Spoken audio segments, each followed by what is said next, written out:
Subscribe button દબાવો અને બાજુમાં આપેલો બેલ આઇકન દબાવો, જેથી અમારા ચેનલના વિડીયોની અપડેટ તમને ઝડપથી મળતી રહેશે. Hello friends, welcome to our YouTube channel. આજે મિત્રો આપણે માહિતી મેળવીશું આઈસી રાજકોટ દ્વારા પ્રસિદ્ધ થતા વીકલી કરંટ અફેરના વીક નંબર 37ના most IMP question of the week વિશે. તો વધુ ટાઈમ ના બગાડતા સ્ટાર્ટ કરીએ આજનો વિડીયો. પહેલો ક્વેશ્ચન છે મિત્ર, અસામાજિક તત્વો અને ગુંડાગીરીથી સામાન્ય નાગરિકોના રક્ષણ માટે ગુજરાતમાં કયા નવા એક્ટને મંત્રીમંડળ દ્વારા મંજૂરી આપવામાં આવી છે? તો the Gujarat Gunda and anti social activities prevention act 2020. The Gunda and anti social activities act 2020માં કરવામાં આવેલી જોગવાઈઓના સંદર્ભમાં નીચેનામાંથી કયું અથવા કયા વિધાનો સાચા છે? તો અપરાધીને ઝડપથી સજા મળે તે માટે વિશેષ કોર્ટની રચના કરવામાં આવશે. સાક્ષીઓને પૂરતું રક્ષણ આપી તેમના નામ સરનામા ગુપ્ત રાખવામાં આવશે. ગુનો નોંધતા અગાઉ સંબંધિત રેન્જ આઈજી અથવા પોલીસ કમિશનરની પૂર્વ મંજૂરી લેવાની રહેશે. 1, 3 અને 4 નંબરના વિધાન સાચા છે. The Gunda and anti social activities prevention act 2020માં કરવામાં આવેલી જોગવાઈ અનુસાર ગુંડા તત્વો દ્વારા મેળવવામાં આવેલી મિલકત કોના દ્વારા ટાંચમાં લઈ શકાશે? તો જિલ્લા magistrate. The Gunda and anti social activities act 2020માં ગુનેગારો માટે કઈ સજાની જોગવાઈ કરવામાં આવી છે? 7 થી 10 વર્ષ સુધીની કેદ અને 50,000 રૂપિયાનો દંડ. કોઈ સરકારી કર્મચારી કે અન્ય સેવક દ્વારા ગુંડા તત્વોની મદદ કરવામાં આવે તો the Gujarat Gunda and anti social activity act 2020 અંતર્ગત તેમના માટે કઈ સજાની જોગવાઈ કરવામાં આવી છે? 3 થી 10 વર્ષ સુધીની કેદ અને દંડ. The Gujarat Gunda and anti social activities bill 2020 Gujarat વિધાનસભામાં કોણે રજૂ કર્યું હતું? શ્રી પ્રદીપસિંહ જાડેજા. 2 સપ્ટેમ્બર 2020ના રોજ ભારતમાં કેન્દ્ર સરકારે પબજી સહિત કેટલી મોબાઈલ એપ પર પ્રતિબંધ મૂક્યો હતો? તો 118. વાદળી આકાશ માટે આંતરરાષ્ટ્રીય સ્વચ્છ વાયુ દિવસ તરીકે કયો દિવસ ઉજવાય છે? 7 સપ્ટેમ્બર. વર્ષ 2020માં કેટલામાં વાદળી આકાશ માટે આંતરરાષ્ટ્રીય સ્વચ્છ વાયુ દિવસની ઉજવણી કરવામાં આવી છે? તો પ્રથમ.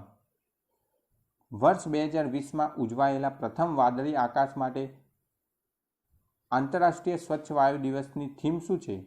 તો બધા માટે સ્વચ્છ હવા.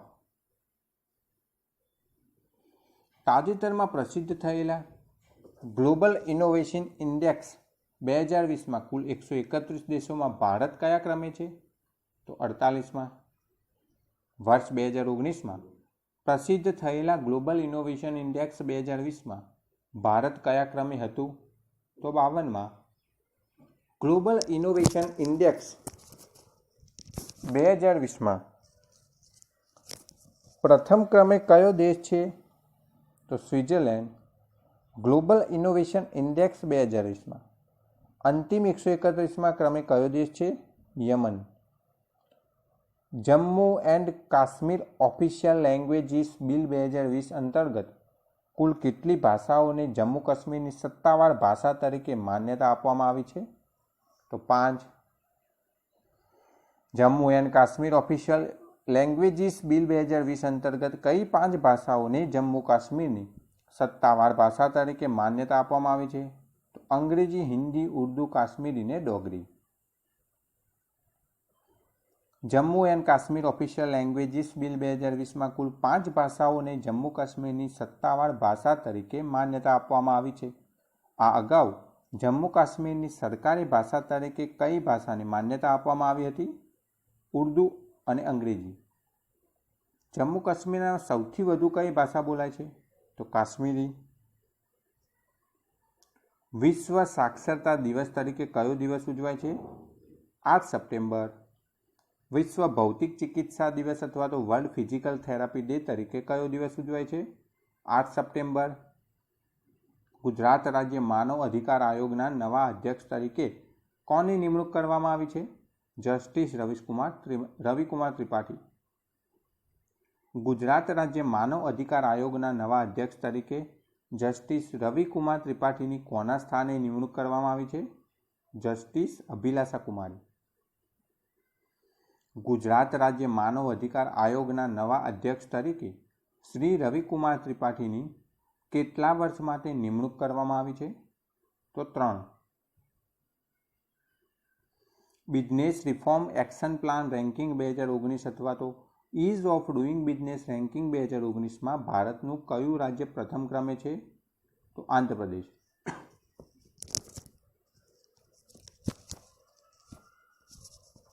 Business reform action plan ranking 2019 અથવા તો ease of doing business ranking 2019માં ભારતના કુલ કેટલા રાજ્ય તથા કેન્દ્ર શાસિત પ્રદેશ અંતિમ 29માં ક્રમે છે? તો 8. Business reform action plan ranking 2019 અથવા તો ease of doing business ranking 2019માં ગુજરાત કયા ક્રમે છે? 10માં. તાજેતરમાં ભારતમાં કોના દ્વારા business reform action plan ranking 2019 અથવા તો ease of doing business ranking 2019 જાહેર કરવામાં આવ્યા છે? સુજ્ઞશ્રી નિર્મલા સીતારમણ આપણા ફાઇનાન્સ મિનિસ્ટર છે. યુનાઇટેડ નેશન્સ દ્વારા હુમલાથી શિક્ષણના રક્ષણ માટેના આંતરરાષ્ટ્રીય દિવસ તરીકે કયો દિવસ ઉજવાય છે? 9 સપ્ટેમ્બર.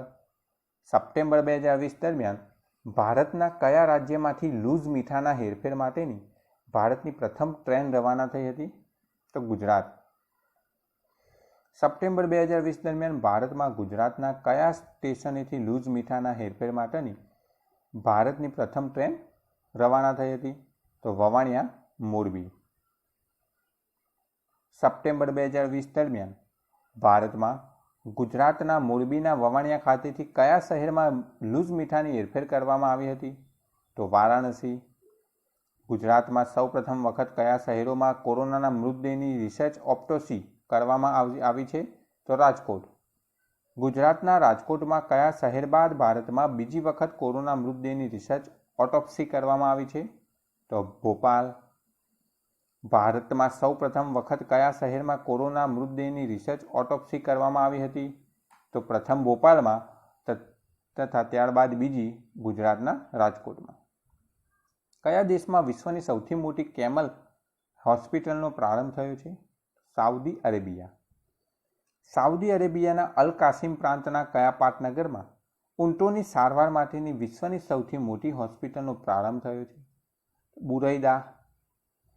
સાઉદી અરેબિયાના બુરૈદા ખાતે વિશ્વની સૌથી મોટી કેમલ હોસ્પિટલનો પ્રારંભ થયો છે. આ હોસ્પિટલનું નામ શું છે? ધ સલામ વેટરનરી હોસ્પિટલ. વિશ્વ આત્મહત્યા નિવારણ દિવસ તરીકે કયો દિવસ ઉજવાય છે? 10 સપ્ટેમ્બર. નવી રાષ્ટ્રીય શિક્ષણ નીતિ 2020ના અમલ માટે રોડ મેપ તૈયાર કરવા ગુજરાતમાં કેટલા સભ્યોની એક ટાસ્ક ફોર્સની રચના કરવામાં આવી છે? તો 15. નવી રાષ્ટ્રીય શિક્ષણ નીતિ 2020ના અમલ માટે રોડ મેપ તૈયાર કરવા ગુજરાતમાં કોની અધ્યક્ષતામાં 15 સભ્યોની એક ટાસ્ક ફોર્સની રચના કરવામાં આવી છે? શ્રી ભૂપેન્દ્રસિંહ ચુડાસમા. ભારત સરકારની નવી શિક્ષણ નીતિ 2020નો સ્થાનિક ભાષામાં ભાષાંતર કરનાર ભારતનું પ્રથમ રાજ્ય કયું છે? તો ગુજરાત. ગુજરાતની કઈ સંસ્થા દ્વારા ભારત સરકારની નવી શિક્ષણ નીતિ 2020નું ગુજરાતી ભાષામાં ભાષાંતર કરવામાં આવ્યું છે? IIT ગાંધીનગર. ભારતીય બંધારણના રક્ષક તરીકે પ્રસિદ્ધ સંત શ્રી કેશવાનંદ ભારતીજીનું ભારતના કયા રાજ્યમાં આવેલા એક મઠમાં નિધન થયું છે? તો કેરળ.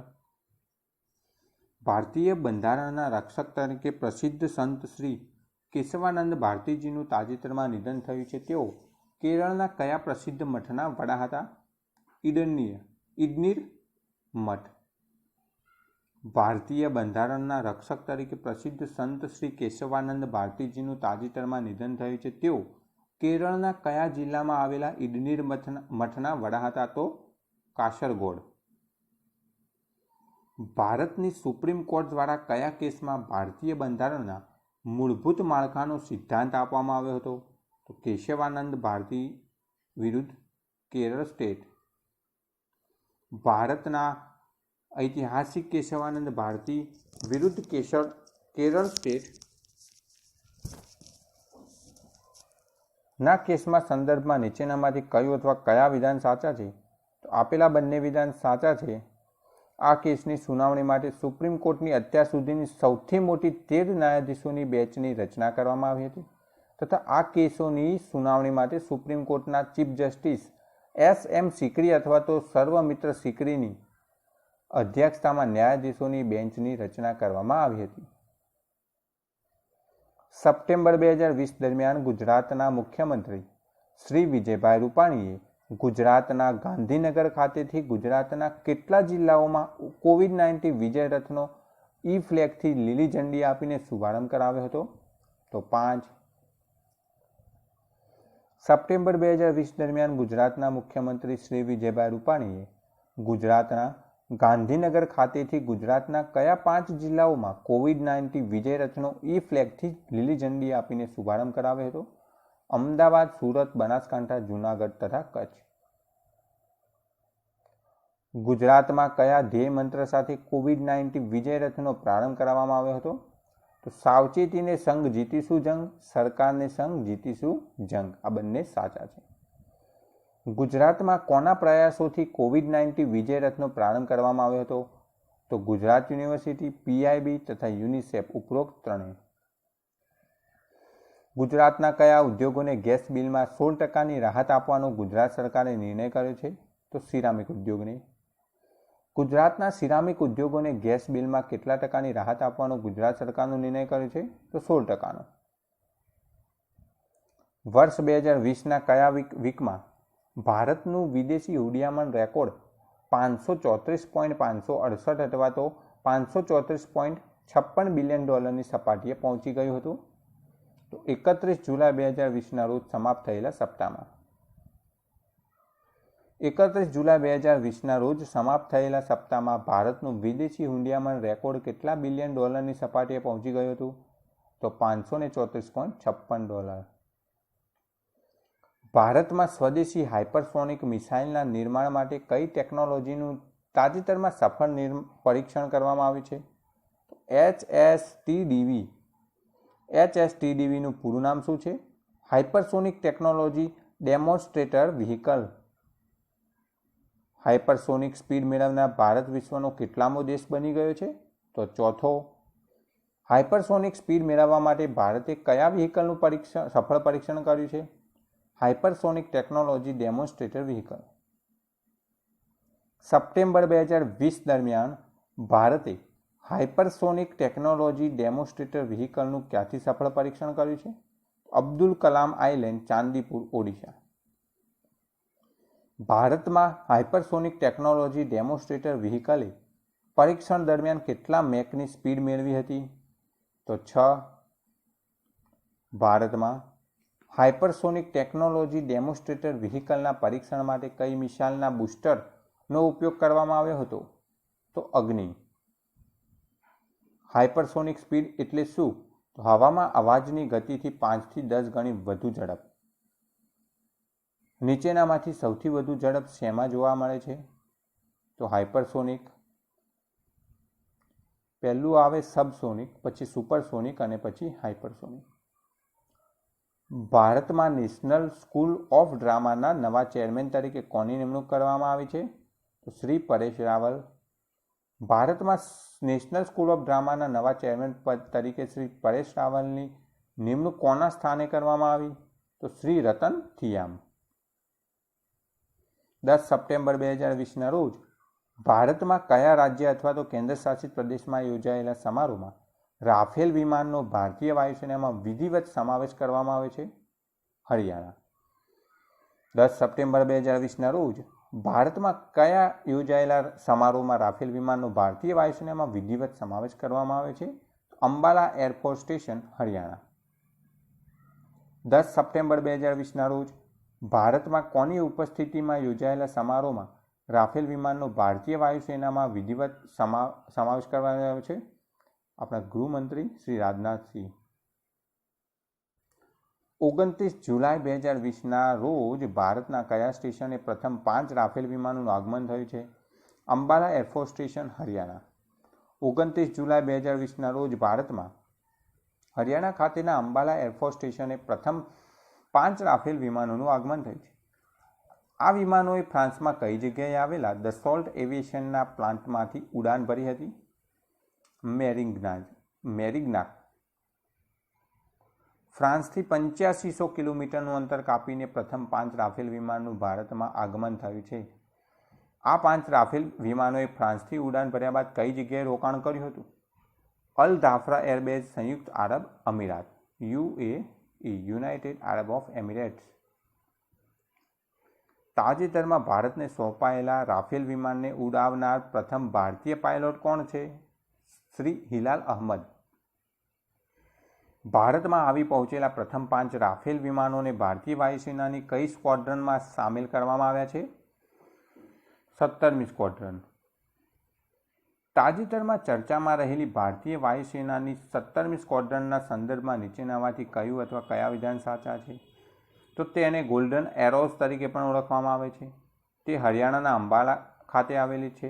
શ્રી DL સ્પ્રિંગેટના નેતૃત્વમાં 1951માં તેની સ્થાપના થઈ હતી તથા 10 સપ્ટેમ્બર 2019ના રોજ તેનું પુનર્ગઠન કરવામાં આવ્યું છે. આપેલ 4 વિધાન સાચા છે.